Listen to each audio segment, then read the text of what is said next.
Okay, let's start.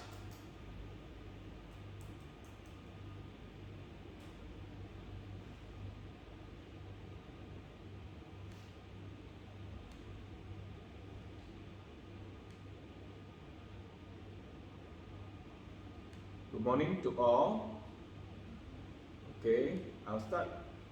Good morning, I'll start recording this session. Today we'll be looking at the product certification scheme, the process and the work instruction, etc. under the UMA 09/1/1. Of course, this also includes the E2 TAC-DOC 09, which is the work instruction. Okay, I believe you have gone through that. Now let's look into what we're supposed to have in terms of the learning outcome. Very briefly, we'll be having first to define and have knowledge on the workflow and the encumbering step-by-step work instructions.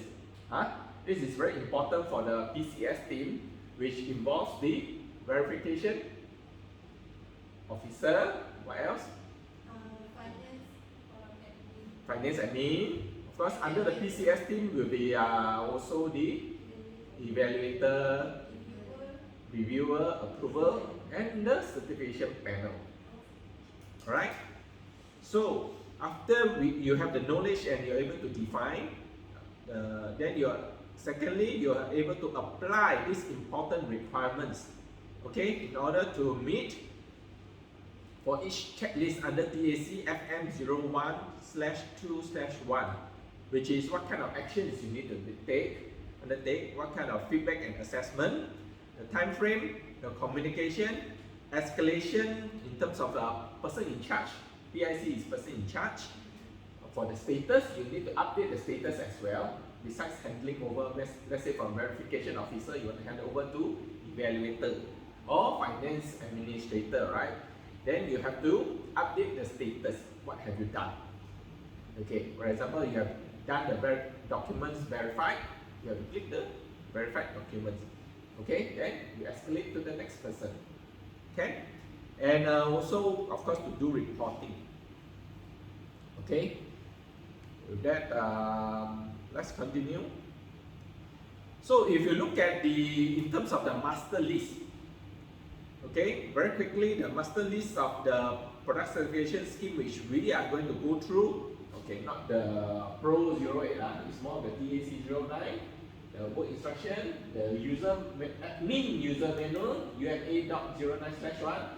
Today, this one, the E2 admin user manual certification technical parameters, as well as we have I'm giving to you the extended one. Okay, because the rest is in documents you can read out. But today I want to go through the extended version. Okay, then finally you are able to do your evaluation in the verified through the online form. Okay, TN/DE. Okay, this is for type approval normal, type approval express, the form 01/2/1. This is for the new products we're going to apply. Okay, and there will be evaluation report summary, as well as this will go to the certification approval list for each of the type approval. Okay, any questions so far? You can raise questions, okay, because just now you have gone through the read up the documents.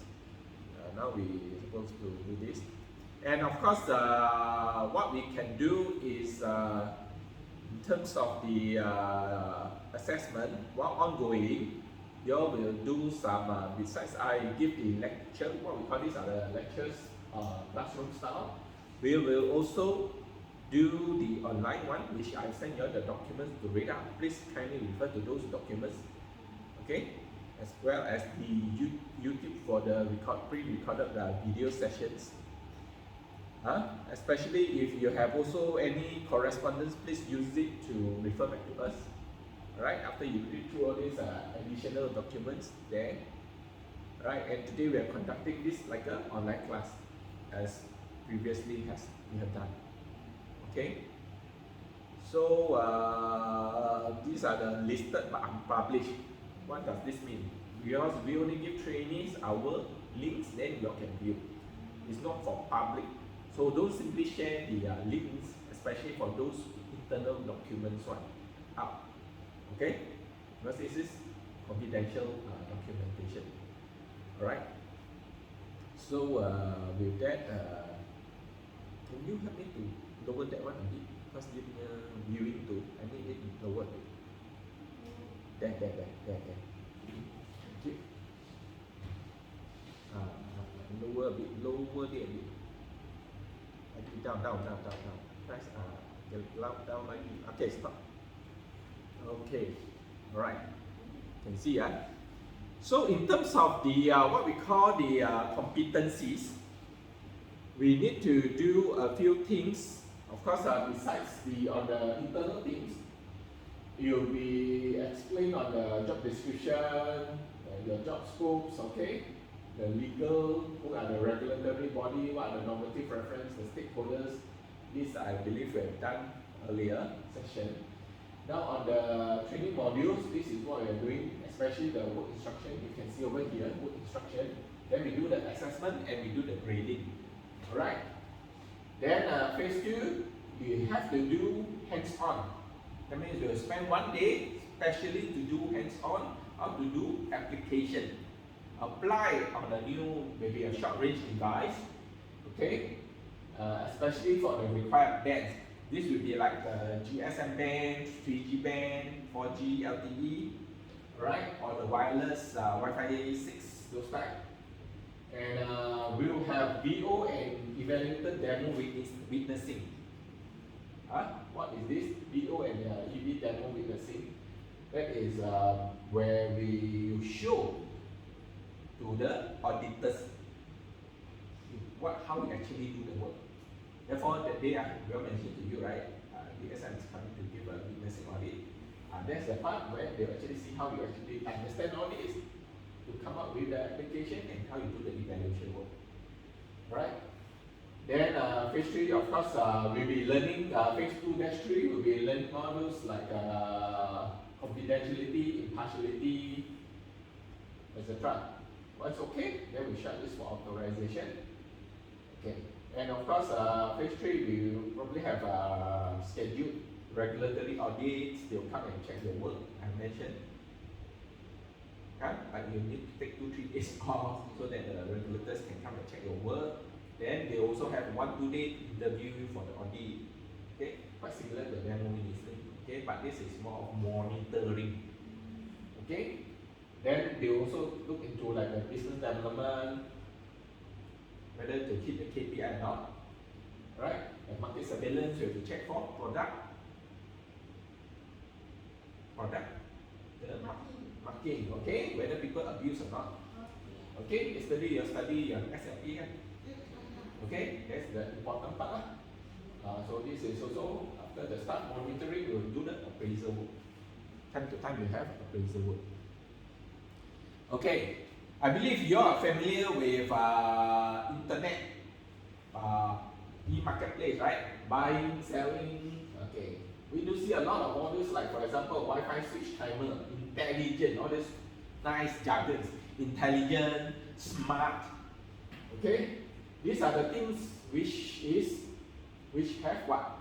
Wireless technology, such as Bluetooth, Wi-Fi, GSM, 3G.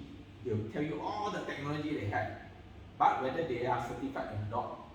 What certification is, before we do give them the certificate of conformity, they must undergo our conformity assessment. Okay, that is the work we are doing. So under conformity assessment, there's verification, evaluation, review, as well as approval process. Right? So these are part of the conformity assessment. Okay? Then, what else? These are the two main technology which I believe, especially on Shah side, we do, right? Then this is apa tu?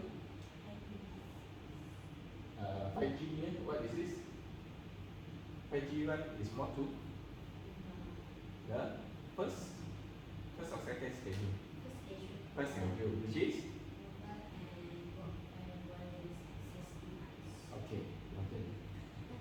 So this one, Wi-Fi 6 will be under short range, which is schedule. Number 2. Yes, correct. Okay. 10 marks for you. Okay. And if you look at our wireless protocol, alright, right now we have is called AX, correct? Yes. But before that we have 11B, 11AG, 11N, 11AC until today's one, Wi-Fi 6. Okay. So, and for that, probably on my side, can you just help me to minimize this? Okay, because we are going more detailed slides.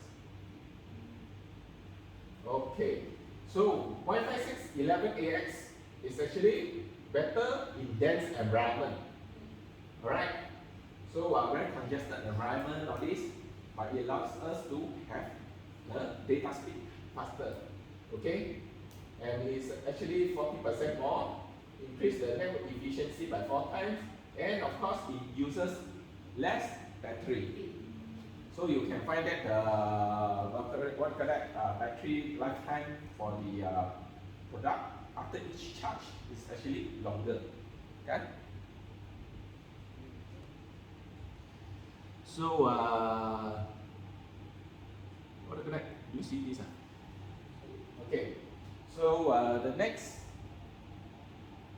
is additional information such as all these resources. Just now you have checked one, let's say the Cisco or the Intel one, you go in and do research. For example, you can see all these papers, or this is your additional work to study on this side. Okay? This is going to the Cisco, for example, they talk about 802.11, you know, those recommended resources, 6 reasons for Cisco Wi-Fi 6, etc. Alright, so we come back to the this. In terms of the maritime, in terms of the radio frequency, you can see last time we used to have like maritime radio navigation, very low frequency ELF. So the wavelength can go up to hundreds of km, correct? But as you slowly move towards like more of nearer to the shore, is low frequency, alright? And of the popular one previously, I believe, have you seen this kind of radio? During my times, 80s, 70s, we see a lot. Okay, before the digital one, right? So we have the AM radio, you know, shortwave radio, high frequency, starting that's about 100 M. Okay, then we have the VHF, the FM radio, which is nearer, the jarak, the distance is getting shorter, right, the wavelength. Slowly we have Wi-Fi, 4G, that will be around shorter, ultra high frequency. Okay, and we have satellite, and we move on to what correct? Extreme high frequency. It's about 1 mm or this. That is satellite or those. Right? So these are all in the class assignment, different schedule. Let's check into it. Okay? And it's also with different frequency increase as it goes, it increases. So most of the time people are worried with higher frequency will it cause more problem. So we have touched on that in terms of safety. Actually, it's proper the watt, right? Only you can fry the further, correct? And whether it's ionizing or not. So that is under SAR. So we know that it's less than how many milliwatt? Less than 500, right? Milliwatt. Okay. So with that, any questions on the radio frequency? Okay. If not, I will carry on with the the presentation, electromagnetic, etc.